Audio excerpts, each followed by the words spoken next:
पर कबूल मनो दस्त दामाने अली रसूल।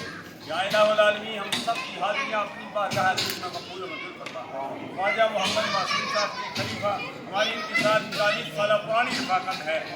अल्हम्दुलिल्लाह इनके साहबजादे शाहबाज अली शादी की सिलसिले में, वलीमा के सिलसिले में हर शोबे से मुंसलिक हज़रात, सादात किराम, उलमाए किराम और ख्वाजा साहब के अजीम साहब और कई यहाँ सूफिया किराम मौजूद हैं। या अल्लाह यहाँ तेरा कोई बंदा ज़रूर होगा, वो कलाम मौजूद है, हर शोबे से हज़रात मौजूद हैं। या अल्लाह उस प्यारे बंदे के तवस्सुल से हम सब की खाली जोड़ियों को अपनी रहमत से माला माल फरमा दे।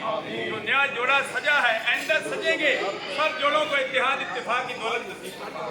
इमामुल अंबिया सल्लल्लाहु अलैहि वसल्लम की हदीस पर हम सब को अमल करने की तौफीक अता फरमाए। वो हदीस क्या है? सरकार के फरमाया, 4 शख्स सबसे फिरते जन्नती है, जो वालिदैन को राजी रखता है, जो रिज़्क़ हलाल कमाता है, जो पक्की तौबा करता है, और चौथे नंबर पर वो मियां बीवी जो एक दूसरे पर मोहब्बत निछावर करते हैं। इलाहुल आलमीन हम सबको इस हदीस पर अमल करने की तौफीक अता फरमाए। दावत वलीमा में जो हम ये खाना खाएं, इससे जो ताकत हो, उससे या अल्लाह अपना जिक्र अपने प्यारे हबीब सल्लल्लाहु अलैहि वसल्लम का जिक्र करने की तौफीक अता फरमा। अल्लाहुम्मा बारिक लना फी आलिना व मालिना व इल्मिना व अमल